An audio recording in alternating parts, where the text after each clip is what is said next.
Good night, everybody. Welcome to the KJCC Poetry Series.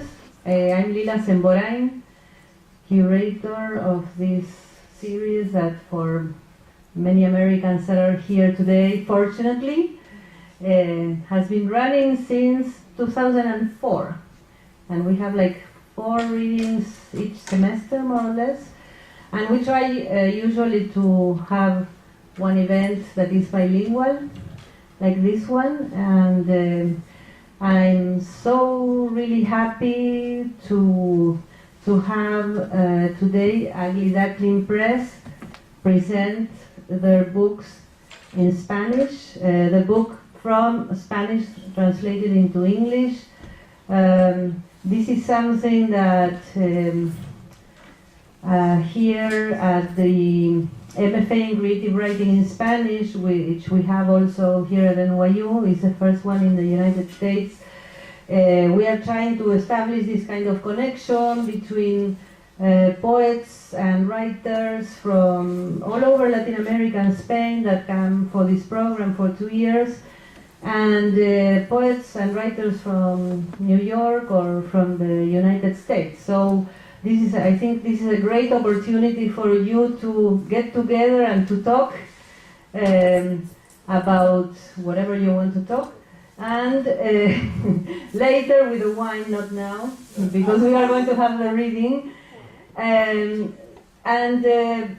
would like to say that one of my favorite presses is Ugly Duckling here in New York. I have seen the books that they publish, which have like an amazing, I don't know, I like very much the design and the choices, the aesthetic choices that they do, and the emphasis that they also have in translation.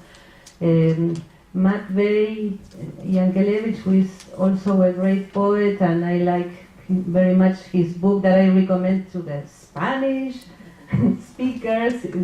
I think it's called Boris in the Sea, prose poems that are really fresh, ironic, and I don't know, I love them. So, I don't know if he didn't bring the book, so you won't see it there, but you will have other opportunities for that. And the conversation with Matvey and with also Garth Draper, who has organized this the whole event for us, was that Ugly Duckling was publishing a Marosa di Giorgio book. Marosa di Giorgio is an Uruguayan poet that really, when she was alive and writing, she was not so well known even in all over Latin America. Let's say she was known in Uruguay, in Buenos Aires, but in the 80s she was not very well known, and there was a professor here at NYU who was a friend of his, Roberto Chavarren, who made us read all her work. And she was like an amazing. She came to New York. She was completely crazy. She walked barefooted in the snow in the month of January. Let me tell you that this is true. She came to my house and she was walking barefoot in the snow. I don't know how she did it. And she stole an ashtray from my house, orange, an orange ashtray. So it's for me. It's really like an honor to have this book now published in English. Jeannine Pitas also, who did the translation and will be reading today,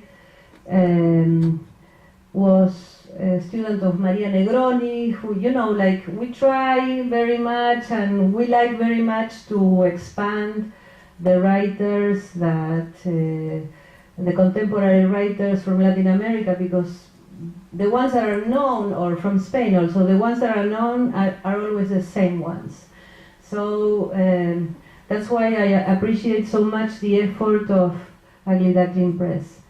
And so, Jeannine will be reading with Isabel Cadenas. She will read in Spanish, and she's a poet and from Spain. And later we will have also Yván Yauri, a translation of his book. I knew that I was going to forget. Viento de Fuego, translated by to a couple, no, not a couple, I mean, not that kind of couple, but two persons, Marta del Pozo and Nick Rattner. It's good? Okay, and we will start with them, but first Garth Graper, to whom I thank a lot for also choosing these books that were published in Ugly Duckling, and well, he will tell you more about what they are doing. So thank you very much for being here.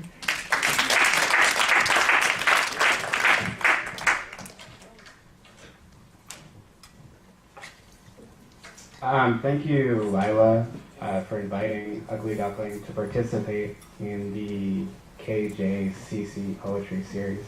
Also, thank you, Isabel, from the NYU Creative Writing in Spanish program, who helped set up this event.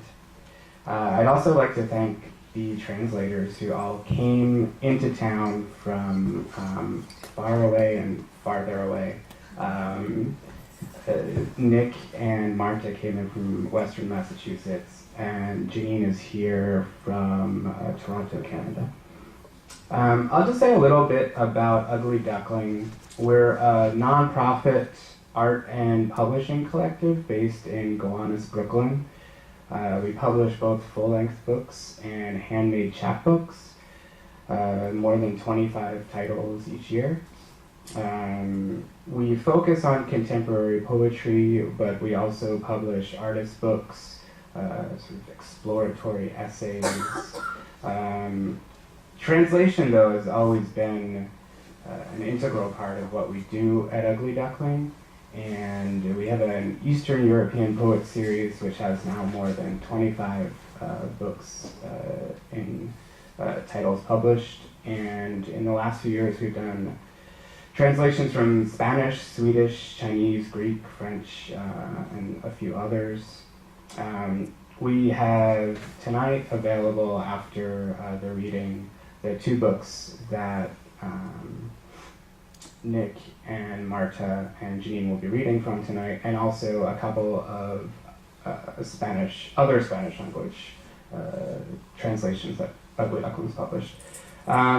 So, with no further ado, I will introduce Nick and Marta, who will read first from Yván Yauri, and then Jeannine and Isabel will read from Marosa di Giorgio.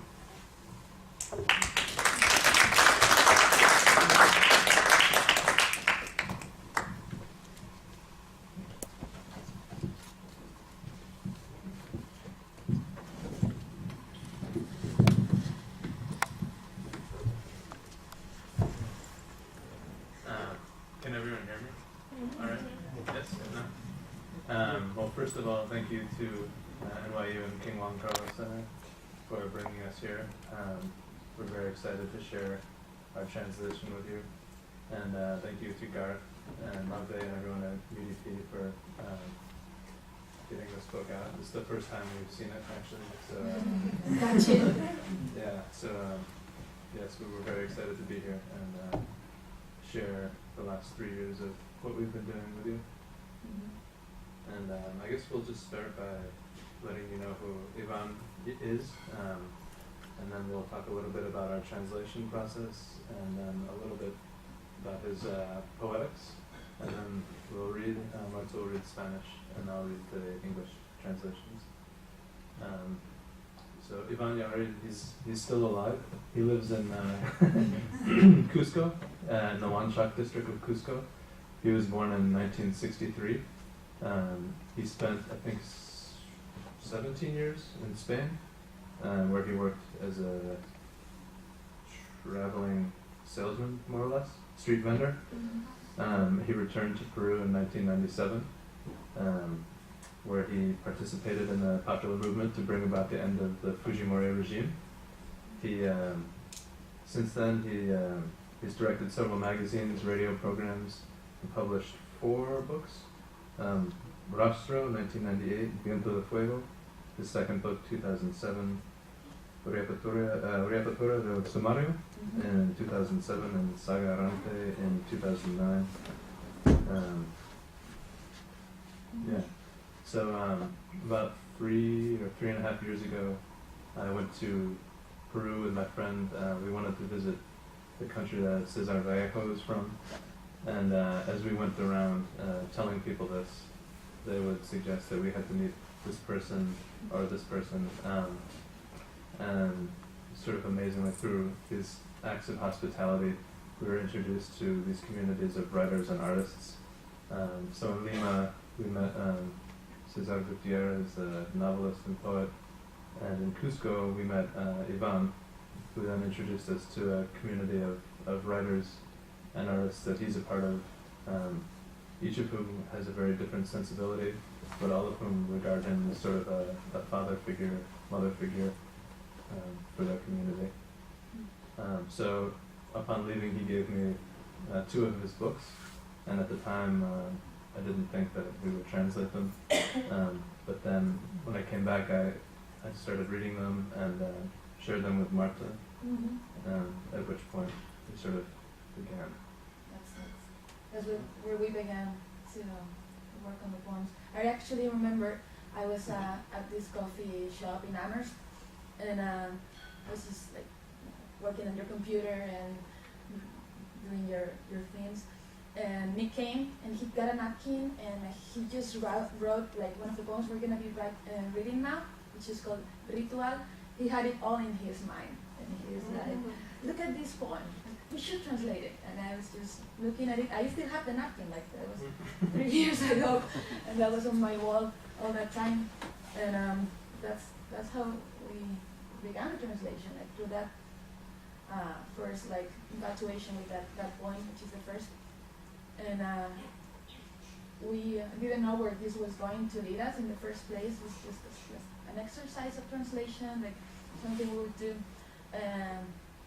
And really have fun and play with the language, because this is actually the first time for us to like face like something like this, and we were really enjoying it. So when the possibility of publishing this through Duckling Presse like really like was like in the horizon, we so that's when we really got very excited about this project, and we like were more diligent about doing it, meeting and knowing that this moment was gonna come at some point, which is very exciting. Thank you, I didn't say that before. And so we worked together for all of these 2 years. Basically, the way we worked at the beginning, we were getting together and facing a poem like right from scratch, but then we realized that if we worked on it by ourselves and then we shared these 2 versions, then a 3rd version, which would be like a synthesis of both visions, that would be like closer to our ideal translation. So that's how we ended up doing it. And we have to thank Alejandro Cuellar, who's not here with us, but he really helped us a lot at one of the translation program project. And that's And I think one of the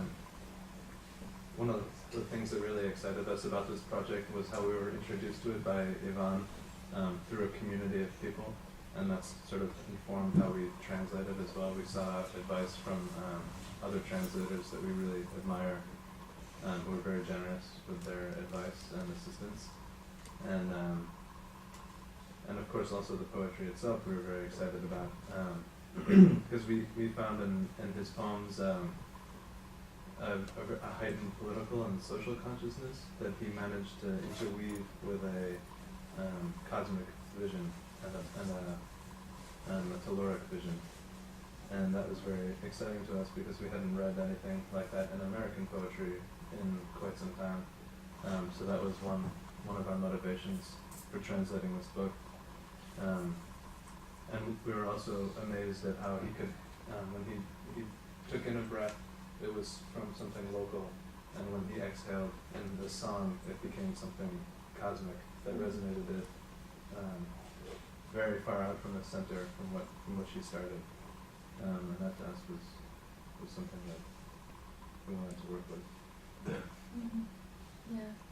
So yeah, I guess like you're gonna say like the first poem starts like pointing at a very specific chronotrope, like allá en el pueblo. So it's like this place, this region where everything happens, but then it all expands to become universal. So that's where like the human comes into place. And I guess that that's what I really liked about these poets that are very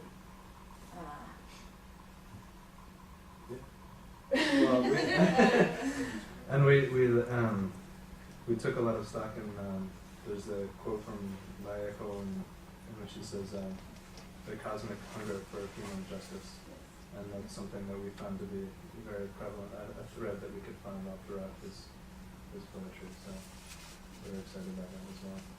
Human, that would be the word. Human. Yeah. So I guess we should start. Yes. Yeah. We're gonna start with the first one.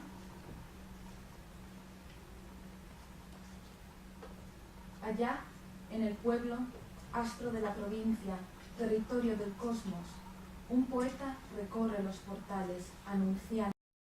Somos todos transparentes, como viento tórrido de monte. There, in that town, star of the province, territory of the cosmos, a poet passes through the archways announcing, we are all transparent like torrid mountain wind. Ritual. Resbalo de tu cadera parda. Amo los otorongos que respiran. Lamo tus flancos de marea. Arde una cuesta donde tus pechos revientan de mangle, de látex, de mercurio. Ponen tibio en su abismo. Araño con mi rumbo tu pupila de nieve, tu laringe. Mi aliento quema la distancia, la calma del beso en el desierto. Penetro en tu vértigo, en tus peces, para temblar como canto, como grano de sonido, ritmo de maíz, siglo, cráter, estrella, dardo urgente en el aroma de tu frío mundo de viento, atroz alumbra y nado la música de tu piel, pulso de arcilla, granizo y vuelo, piedra vegetal, eco de piedra que mira roca, mundo limpio. Llueve sed para la tierra mansa nuestra piel, ocre temblando de sed.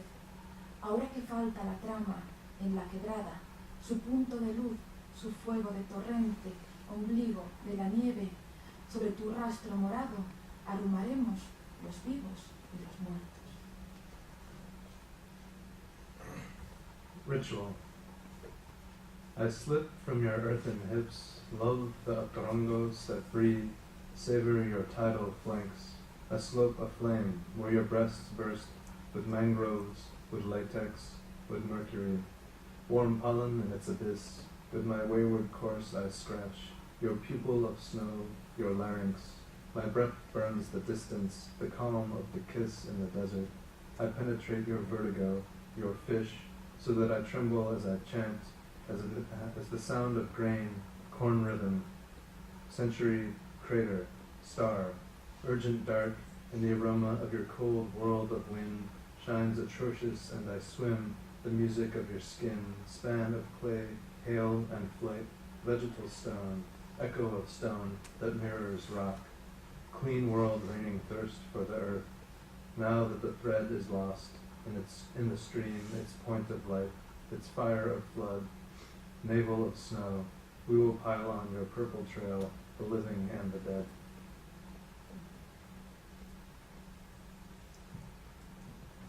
Ritmo terrestre. A 800 kilómetros por hora y 10.000 metros sobre el nivel del mar, siento viajar en la luz menuda de los valles a los arrieros del sonido. Historias de tibio tambas en los triciclos, carretillas de piedra chancada, grasa de mecanismo rodando, sangre de leña. Se oye chirriar los rostros, barro derramado en su sabor, a estuco áspero de faena.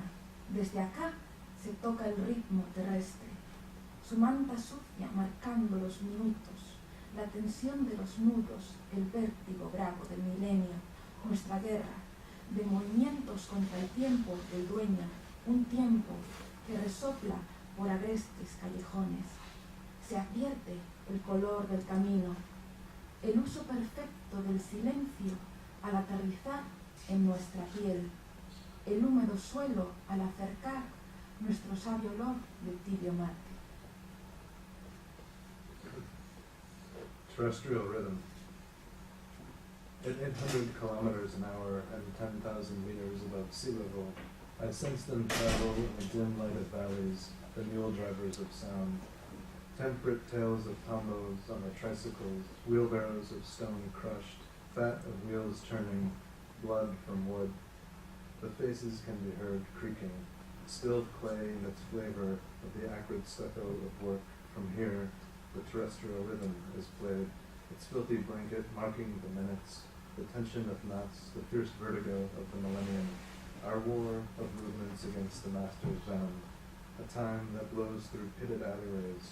One can discern the color of the path, the perfect use of silence when landing in our skin, the humid soil when drawing near, our wise smell of warm mate.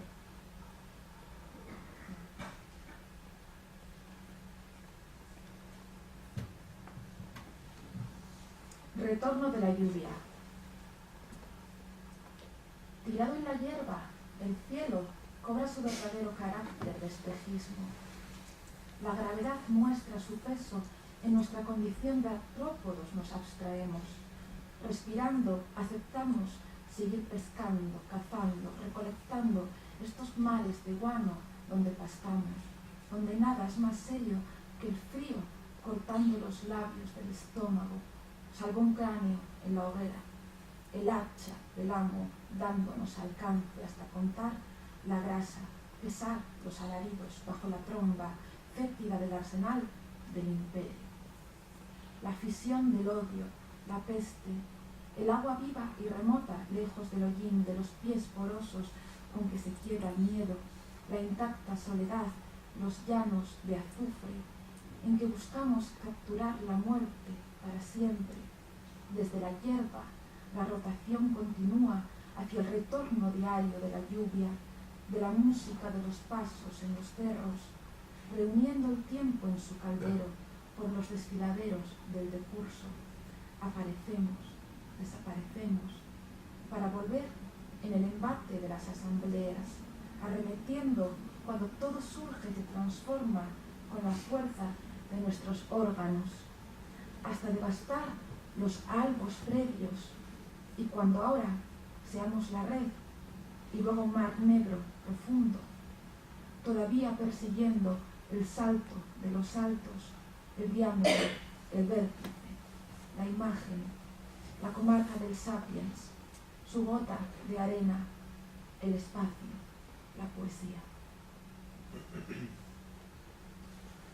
Return of the rain. Stretched in the grass, the sky claims its true fiber of mirage. Gravity displays its weight in our anthropodic condition. We dissolve. Breathing, we consent to keep hunting, fishing, harvesting the very guano seas in which we graze, where nothing is grimmer than the cold cutting, the lips from the stomach say, a skull on a bonfire, the master's axe cleaving us until tallying the fat, weighing the shrieks beneath the faded whirlwind of empire's arsenal. The fission of hatred, the plague, the living water far removed from the soot, from the porous feet with which fear is shattered. The unbroken solitude, the sulphur plains, where we seek to capture death forever. From the grass, the rotation continues toward the daily return of the rain, the music of footsteps in the hills, collecting time in their cauldron, through gorges of recourse.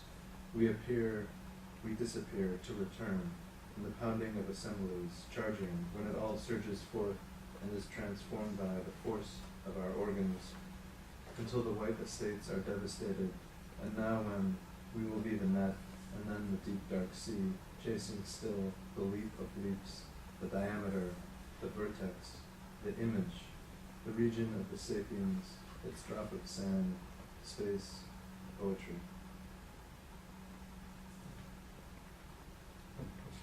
So those were from the first part of the book, which is Firewind, and these two that we're reading now from the second part. Bajando el tumultuoso río, down the tumultuous river.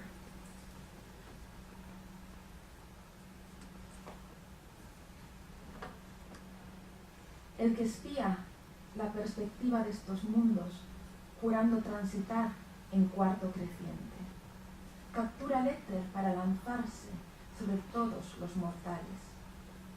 Este que ronda los escondrijos más furtivos de la noche, que ingresa a la vigilia, extravía las secretas fuentes cuando insurge vareando su escritura. Al que pertenecen los alaridos como llanto y mareas, este que descansa sobre sus espaldas, este de aquí somos tú. Porque vuelven a marchar triturando nuestro rastro solar, mi estela sudorosa de vinos y temblores. Repasan acremente desalando la escarcha, opacan y amordazan el barro que dormita en los párpados de tu acequia. Pinchan hebillas alrededor de mis suburbios, desuellan con sus armaduras. Pero cómo persigues las variables, hirviente entre los muros, como rajas contra el cetro tu rostro de latir.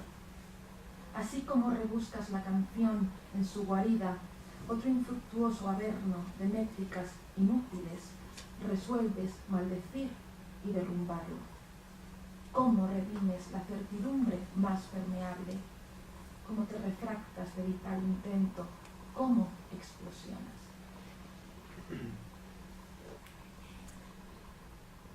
The one who spies the perspective of these worlds vows to go under the quarter moon. He apprehends the ether to throw himself over every mortal. This one who patrols the most secret caches of the night that joins the vigil. He loses the secret sources when his verse rises up drooling. The one to whom the howls belong like tear and tides. This one who rests on his backs. This one from here we are you. Because they are marching again, shredding our solar trail. My filthy tracks of whines and tremors. They bitterly reclaim salt from frost. They darken and muzzle the clay that dozes in the eyelids of your furrow. They cinch buckles around my slums. They skin for their armor. But how you pursue the variables boiling within the walls, like against the scepter, you crack your beaten face. Just like you search again for the song in its old haunt, another fruitless underworld of useless metrics, you resolve to curse and tear it down. How you redeem the most permeable certainty, the way you refract yourself with vital aim, how you detonate. And this is the last one. And none of the poems in the second part have titles, so this is just the final poem in the book. Cuando reparas en mí, que no soy, sino el bruñido perfil de nuestra enorme y refulgente nube, descargando su furor, entonces permanezco sumergido en tus preguntas, tan antiguas, con que pinté del lúdico archipiélago el reparto. Y rebuscamos hasta el más áspero y remoto cansancio nuestro origen final, nuestra arista veloz, este reencuentro, esa antigua cerradura. En el halcón del cosmos que sigues intuyendo, son mis latidos de pies que reaparecen. Soy nosotros, como glóbulos y muslos con pestañas, tu ombligo, mis rodillas, el hambre acostillado, eres mis uñas, tus lúgubres amígdalas. Soy nudillo, rutilantes, que habitan mis pezones, la savia esperma occipital, el destierro violento del atroz expolio. Soy la bella espada, sin infame hierro. Somos todos los dioses, el equinoccio del siglo, la luna a mediodía, los más eternos mortales del planeta. When you realize that I am not but the burnished profile of our enormous, refulgent cloud unloading its fury, then I remain submerged in your most ancient questions, with which I painted the cheetah, ludic archipelago, and we search again until the most jagged and remote fatigue, our final origin, our swift edge, this reunion, this ancient keyhole on the arc of the cosmos that you are still intuiting. It is the pounding of my feet that reappears.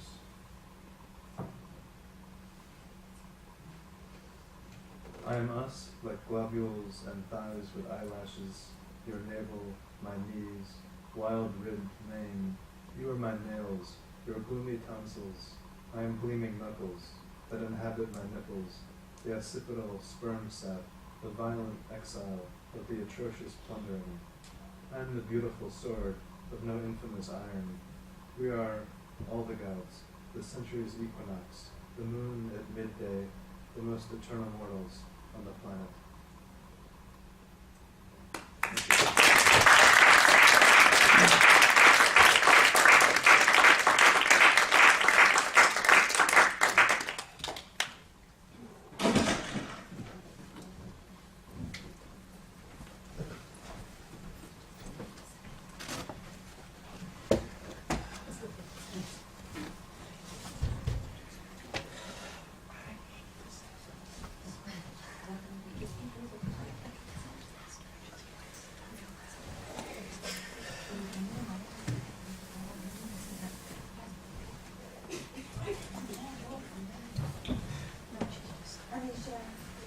Sort of explain a little what we're doing. So we're going to now turn to the segment of the reading about Marosa di Giorgio, but we decided that we would like to begin with the voice of Marosa herself.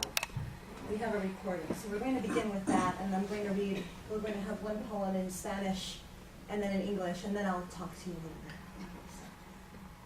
later. Los hongos nacen en silencio, algunos nacen en silencio, otros con un breve alarido, un leve trueno. Unos son blancos, otros rosados.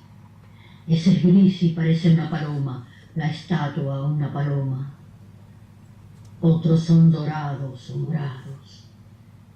Cada uno trae, y eso es lo terrible, la inicial del muerto de donde procede. Yo no me atrevo a devorarlos. Esa carne levísima es pariente nuestra. Pero aparece en la tarde el comprador de hongos y empieza la siega. Mi madre da permiso. Él elige como un águila ese blanco como el azúcar, uno rosado, uno gris. Mamá no se da cuenta de que vende a su raza.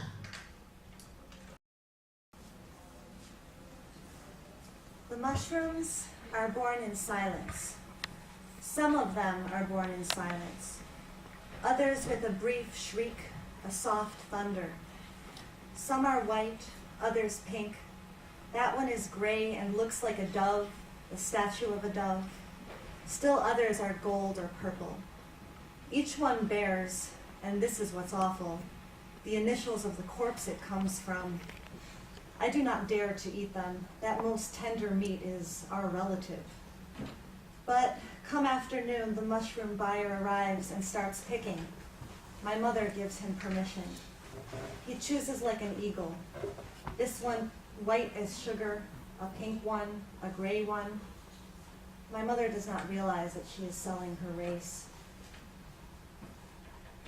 So we wanted to begin with the voice of Marosa di Giorgio herself. Oh, sorry, okay. Are you able to hear me? Okay, this is a little better? Okay. We wanted to begin with the voice of Marosa di Giorgio herself, just because she has a very powerful voice and reads in such a passionate way. I'd like to start out by, first of all, by thanking Lila for organizing this event, and also, of course, I have to thank Garth Raper from Ugly Duckling Presse, who has been so committed to realizing this project for about 2 years. He's been working on it. So, to start out, I'm going to just talk to you a little bit about Marosa di Giorgio, and then we'll have some more readings. Isabel is going to read the Spanish and I'll read the English, and then we're going to finish with another recording of Di Giorgio. So, for those of you who do not know about Marosa di Giorgio, she is considered one of Latin America's more unusual writers. She was born in 1932 and she passed away in 2004. And I think what's most impressive and interesting about her is there's sort of a two-sided nature to the way that she lived. On the one hand, she lived quite an ordinary life, you could say. I mean, she grew up in quite a small town, Salto in Uruguay. She studied law briefly, then decided that that was not the career for her. She ended up working in the Salto Civil Registry, just basically doing a 9-to-5 job until she was able to retire and devote herself to writing full-time. But that's what her life was like on the surface. The other side of her situation is that she had I'd have to say, very deep and rich interior life, filled with fantasy and imagination and excitement. And really, in her own way, she was a visionary. I mean, a lot of the things that she writes about, she stated in her life that she actually saw and experienced. And it seems like she's just inventing out of her imagination, but she was writing from a very personal place, from her own experience. A little bit about the process of translation. So the way I found out about Di Giorgio, I was in college. I was very lucky to study with Mariela Dreyfus, who's here, and also with Maria Negroni. And both of them really include translation in their pedagogy, as I'm sure anyone who has studied with them knows. It's a very important part. Even at the beginning levels of Spanish instruction, they really focus on getting students to translate. And it was Maria who introduced me to Di Giorgio. And I was just instantly enthralled to me, everyone has their own taste in what poetry is or what poetry should be. For me, it was poetry. I mean, the way she creates worlds basically out of nothing. I was just really struck by this, and I wanted to learn more. And I got a scholarship to go and work in Uruguay, and I came there knowing very little about Di Giorgio, and in a way I felt a little bit like I was a detective or something. It started out with a lot of hearsay. I mean, it's kind of like what Lila is saying about how she walked barefoot in the snow. People were saying, yeah, we'd see her around the town. She would have one lip painted one color and one lip the other color. She'd walk around in her bikini, these kinds of, but then, just by chance, I was working in a school and some of the professors there had known her, and one of the inspectors, the education inspector, was able to introduce me to her cousin, and gradually I started meeting more and more people, and I learned that on the one hand, she maybe had a little bit of a strange persona, but with people that she was close to, she was very warm and, just really close and really easy to talk to and to get to know. And so, I don't know, it was interesting how I sort of got closer to her, because obviously I came there in 2006, so I wasn't there to see her in real life, but I got to know the people close to her. And that's, if you see the book, you'll see I have this super long list of acknowledgments, and it really was a collaborative effort, this translation. It involved so many people, and for me it was amazing because it helped me to get into Uruguayan society and get to know so much more about the history and the culture in general. But about Marosa's poetics, I think the most important thing, at least in the history of violets, not necessarily in all of her books, but this book is very much drawn by memory and experience. And she begins trying to reconstruct her childhood, growing up on a family farm. And she really begins with nature and with the tangible, with the sensual. But then it's almost like through the process of trying to remember, she creates a world that's completely different and completely new and interesting.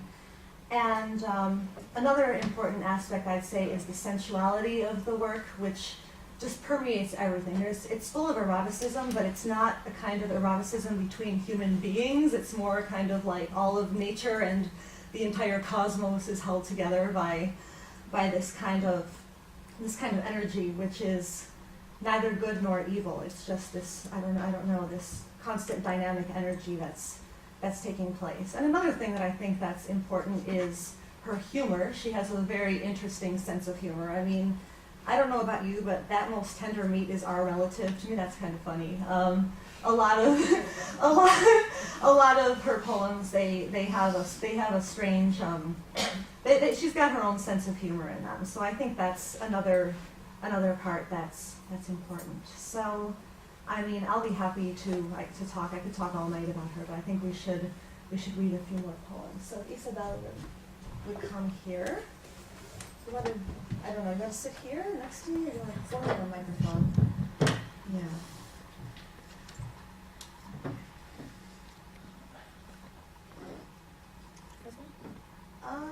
Yeah, let's begin with the first one.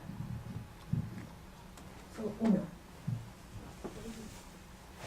Me acuerdo del atardecer, de tu alcoba abierta ya, por donde ya penetraban los vecinos y los ángeles, y las nubes de las tardes de noviembre, que giraban por el suelo, que rodaban.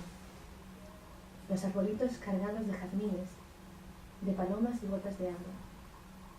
Aquel repiqueteo, aquel gorjeo en el atardecer.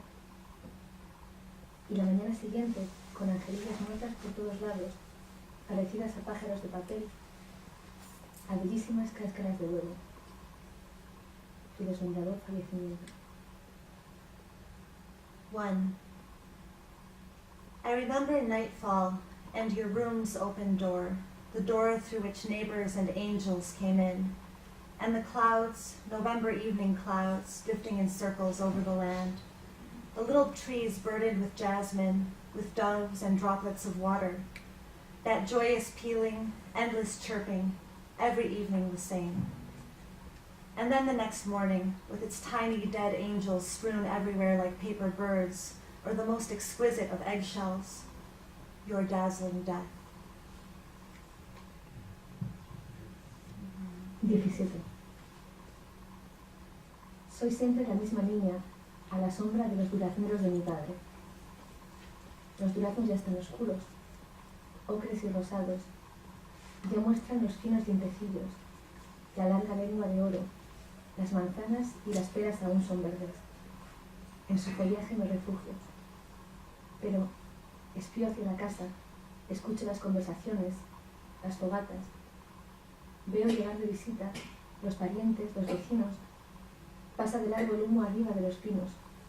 Resuena la campana del té. Y yo estoy allí, oculta en medio de la fronda. Los duraznos son como siniestros pimpollos de rosa. 17. I am always the same child in the shadow of my father's peach trees. The peaches are dark, ochre and pink. Already they're showing their fine, perfect teeth, their long, golden tongues. The apples and pears are still green. In their foliage I take refuge. But then I look toward the house. I hear the conversations, the bonfires. I watch the visitors arriving, relatives, neighbors. The smoke rises slowly over the pines.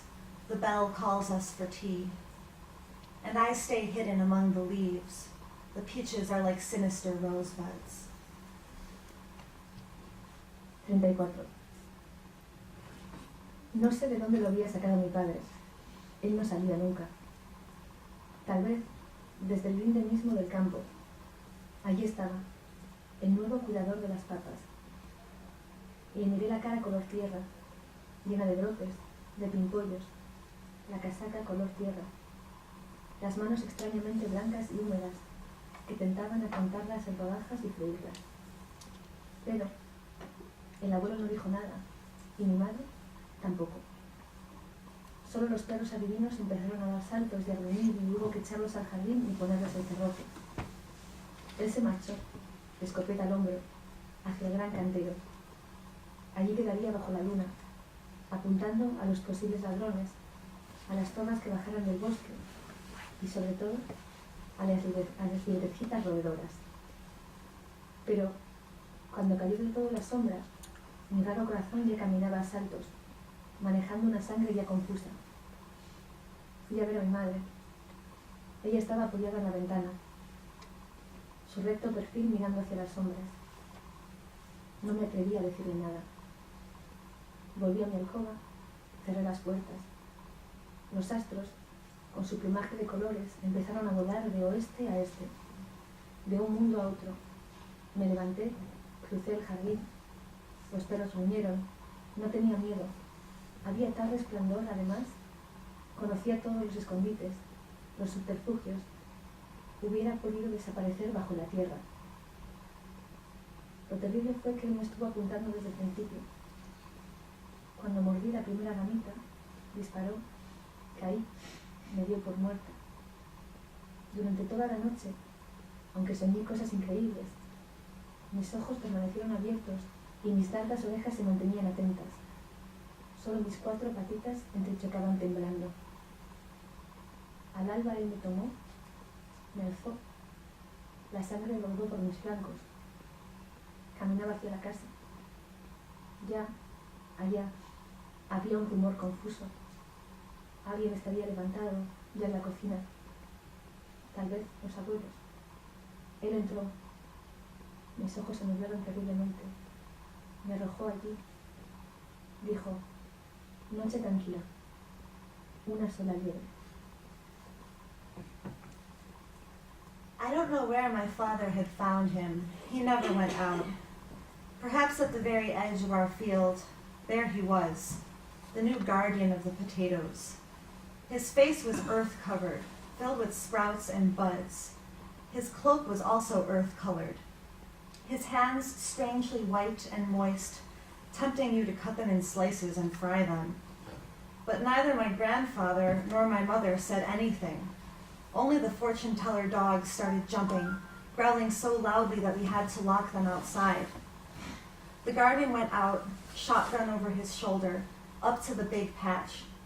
There he would stay beneath the moon, pointing his gun at any potential thief, any fox who might dare to come out of the forest, and above all, any gnawing little hares. But after all the shadows had fallen, my strange heart was racing, pumping a murky blood. I went to see my mother, who was standing by the window, her straight profile lost in the shadows. I did not dare to say a word. I returned to my room, closed the door.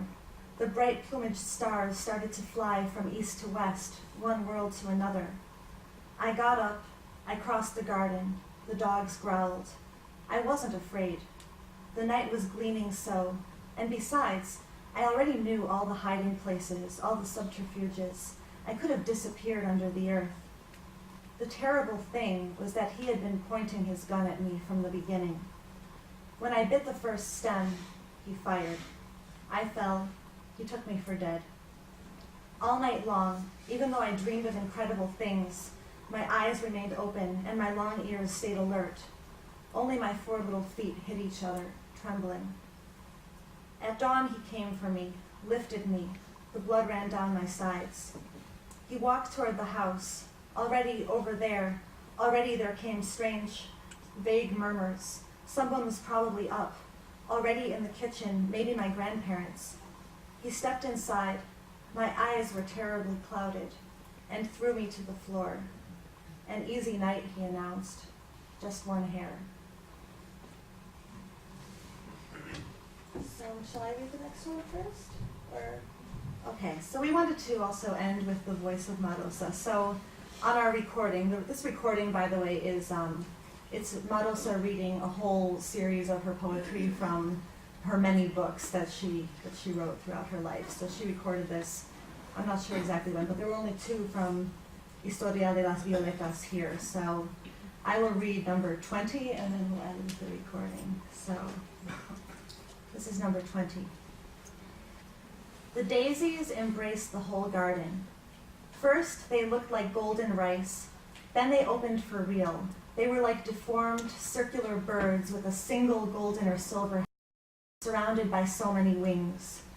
The golden and silver daisies burned the whole garden. Its piercing perfume of grapes flooded us. The pungent fragrance of grapes, figs, honey, daisies set the whole house aflame. Because of them we were emboldened, like the insane, like drunks. And so we went on through the whole night, the dawn, the next morning and through the day, committing over and over again the loveliest of sins. Las margaritas abarcaron todo el jardín. Primero fueron como un arroz dorado, luego se abrían de verdad. Eran como pájaros deformes, circulares, de muchas alas en torno a una sola cabeza de oro de plata. Las margaritas doradas y plateadas quemaron todo el jardín. Su penetrante perfume a uvas nos inundó. El penetrante perfume a uvas, a higo, a miel de las margaritas quemó toda la casa. Por ellas nos volvíamos audaces, como locos, como ebrios, e íbamos a través de toda la noche, del alba, de la mañana, por el día, cometiendo el más hermoso de los pecados, sin cesar.